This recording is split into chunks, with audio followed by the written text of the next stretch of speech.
Bismillahirrahmanirrahim. Assalamualaikum warahmatullahi wabarakatuh. Bapak, Ibu, saudara-saudara semua di mana berada. Sebelumnya marilah kita panjatkan puji syukur kehadirat Ilahi Robbi, yang mana pada pagi hari ini kita masih diberikan kesempatan sehingga kita bisa mengadakan IG Lab di pagi hari ini. Sebelumnya terlebih dahulu tidak lupa saya ucapkan alhamdulillahirabbil alamin. Allahumma sholli ala sayyidina Muhammad wa ala ali sayyidina Muhammad. Bapak, Ibu, dan saudara-saudara semua di mana berada, di pagi hari ini kita akan membawakan sebuah tema, yaitu ketika pintu rezeki dibuka. Sebelumnya perlu saya sampaikan terlebih dahulu bahwasanya Hermawan Kartajaya ini seorang pakar pemasaran kelas dunia. Ini mengatakan bahwa Nabi Muhammad itu kan seorang pengusaha. Nah, mestinya seorang muslim itu juga jadi pengusaha. Nah, kalau dari pendapat Hermawan Kartajaya, seorang pakar pemasaran yang beliau ini kelas dunia, ini tentu kita setelah mempelajari dari sejarah-sejarah bahwasanya Nabi Muhammad SAW itu memang betul, yaitu beliau sebagai pengusaha yang handal. Jadi kita sebagai muslim tentunya betul apa yang dikatakan oleh Hermawan Kartajaya tersebut, kita juga meniru ataupun kita sebagai seorang pengusaha. Jadi kalau kita lihat dari sejarah Nabi Muhammad SAW, beliau itu berumur 20 tahunan. Ini beliau sebagai pedagang yang bahkan perdagangannya itu sudah menembus negara-negara tetangga. Kemudian kalau kita lihat juga dari sahabatnya, ini empat sahabat Nabi Muhammad SAW, itu hampir semuanya kaya raya. Ini berkat beliau juga menjalankan sebuah usaha ataupun sebagai pedagang. Kemudian 10 dari sahabat Nabi yang dijamin masuk surga, ini hampir semuanya beliau sebagai pengusaha dan dia sebagai seorang pedagang. Dan juga kita lihat bahwasanya Islam masuk ke Indonesia ini dibawa dari Timur Tengah, dari India, dari Cina. Ini juga karena perdagangan. Juga kalau kita lihat lagi bahwasanya untuk sesepuh organisasi yang ada di Indonesia, ini organisasi yang besar, ini untuk sesepuh NU, untuk sesepuh Muhammadiyah, ini juga seorang pengusaha. Beliau juga sebagai pedagang.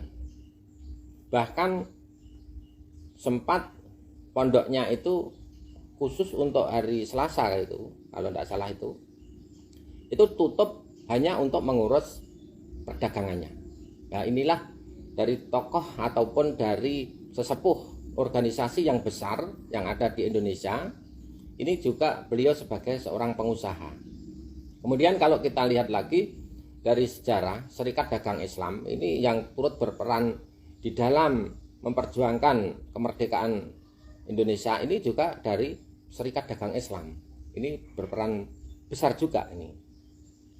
Jadi kalau kita simpulkan dari kesimpulannya bahwa Islam itu tidak asing dengan istilah perdagangan. Malah justru Islam itu menganjurkan bahwasanya pesan dari Nabi Muhammad SAW itu berdaganglah engkau, karena 9 pintu rezeki dari 10, ya, 9 dari 10 pintu rezeki itu ada pada perdagangan. Ya, inilah yang dikatakan bahwasanya dari pesan Nabi Muhammad SAW untuk berdagang ini karena 9 dari 10 pintu rezeki itu karena perdagangan. Inilah yang dikatakan Pareto rezeki. Di mana sebagian kecil manusia itu menguasai sebagian besar rezeki. Jadi kita cermati bahwasanya sebagian kecil manusia itu menguasai sebagian besar rezeki. Nah, sebagian besar rezeki itu tadi itu terletak pada perdagangan. Maka dari itu yang perlu kita garis bawahi bahwasanya umat Islam sejak mulai dari kaum Quraisy sampai masyarakat modern hingga sekarang itu kebanyakan mengagungkan perdagangan. Nah, kenapa? Karena perdagangan itu yang bisa menggerakkan roda perekonomian yang ada di dunia ini. Kemudian dari perdagangan itu juga bisa membawa lapangan ataupun bisa membuka lapangan pekerjaan. Dan lagi bahwasanya perdagangan itu sebagai yaitu yang bisa mempengaruhi pemerintah secara langsung dan yang bisa memberikan sumbangan yang besar atau sumbangan secara besar-besaran itu dari perdagangan. Dan kalau kita lihat lagi, bahkan merekalah yang bisa mengendalikan dunia. Kalau kita hitung-hitung ya, misalkan dari sejarah dari negara Yahudi, itu yang jumlahnya itu hanya belasan juta manusia, belasan juta jiwa. Itu hampir bisa berhasil memegang tengkuk Amerika dan Eropa. Padahal kalau kita lihat Amerika dan Eropa itu jumlahnya itu miliaran juta jiwa. Nah, mengapa bisa memegang tengkuk Amerika dan Eropa? Karena orang Yahudi itu menguasai simpul perdagangan. Nah, maka dari itu sudah tidak asing lagi kita mengetahui bahwasanya perdagangan inilah yang diagungkan atau yang ada di muka bumi ini yang bisa menyumbang besar-besaran dan bisa mengendalikan dunia itu karena sebagai ataupun dari perdagangan tersebut.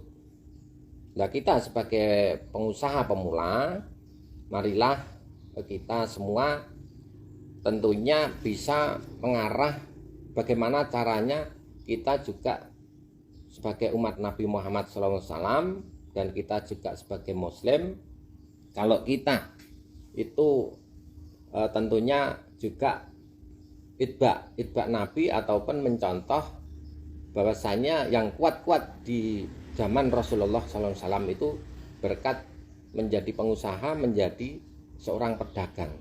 Ini hampir rata-rata, dan juga dari pesan Nabi Muhammad SAW tersebut ini juga yang saya sampaikan di depan, berdaganglah engkau karena 9 dari 10 rezeki itu terletak pada perdagangan.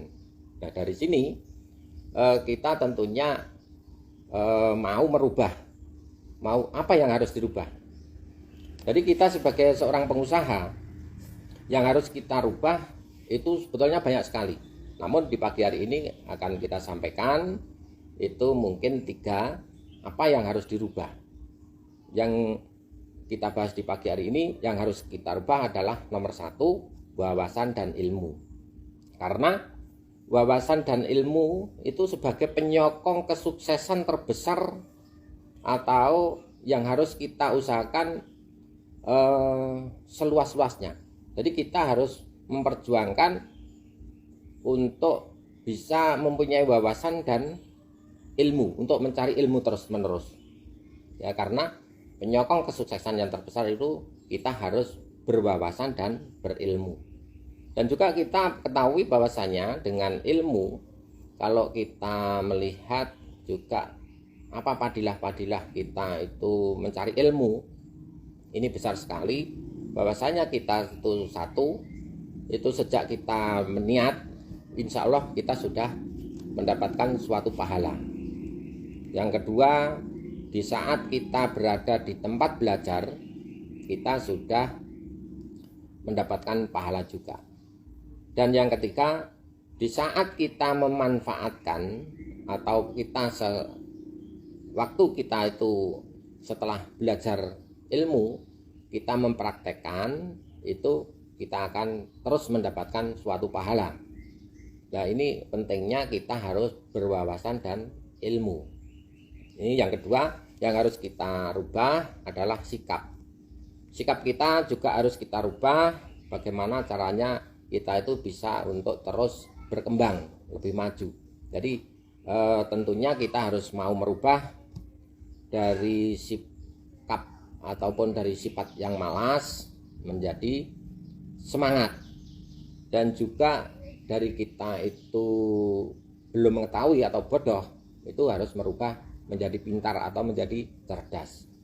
Kemudian yang harus kita rubah juga dari sikap kita yang mungkin misalnya biasanya itu pelit, yaitu harus dirubah menjadi dermawan. Nah, inilah pentingnya kita semua itu merubah sikap kita.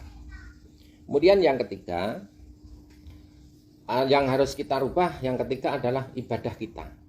Nah, ibadah ini kalau kita lihat, ini ada 3 tipe amaliyah yang kita jalankan setiap harinya. Ini jadi kalau dari ibadah kita itu tentunya kalau setiap harinya itu kita usahakan bisa meningkat. Jadi kalau dari ibadah ini ada 3 tipe yang perlu kita sampaikan. Nomor 1 adalah robih. Robih itu orang yang sangat beruntung. Orang yang sangat beruntung karena kualitas dan kuantitas ibadahnya itu naik ataupun selalu meningkat, lebih baik daripada sebelumnya. Ini yang dikatakan robih. Kemudian yang kedua, ini adalah makbun. Makbun itu orang yang kualitas dan kuantitas ibadahnya sehari-hari itu stagnan. Jadi sama antara hari kemarin sama hari ini stagnan, itu sama. Ini termasuk orang-orang yang merugi. Ini yang dikatakan makbun. Kemudian mal'un yang ketiga. Mal'un itu orang yang kualitas dan kuantitas ibadahnya itu lebih jelek daripada sebelumnya. Nah, ini yang orang-orang termasuk orang yang terlaknat. Jadi kalau kita ketahui bahwasanya dari ketiga tipe ataupun macam amaliyah seseorang tersebut, itu coba nanti kita periksa diri sendiri kita atau kita evaluasi, kita itu masuk ke tipe yang mana. Nah, ini tentunya harapan kita itu kita semua itu bisa masuk yang tipe yang pertama. Jadi tipe orang-orang yang beruntung, tipe robih. Jadi kualitas dan kuantitas itu amal sebelumnya itu dengan amal yang sekarang itu meningkat, amal yang sekarang itu. Jadi inilah yang dikatakan orang-orang yang sangat beruntung. Jadi kualitas, kuantitas amal kita itu selalu meningkat. Ya, ini termasuk orang-orang robih. Kemudian jangan sampai kita menjadi golongan orang-orang yang mal'un. Mal'un itu amalnya itu lebih buruk daripada yang kemarin. Ini termasuk orang-orang yang terlaknat. Ini dari kesimpulan yang kita sampaikan, bahwasanya yang mau merubah nasib atau seharusnya yaitu merubah keadaan diri sendiri dan bisa mencakup 3 aspek tersebut, yaitu ilmu, sikap, dan ibadah kita. Jadi yang biasanya itu mungkin masih sikapnya itu mempunyai kemalasan, itu ya kita rubah menjadi semangat. Nah, inilah pentingnya kita bisa merubah sikap kita.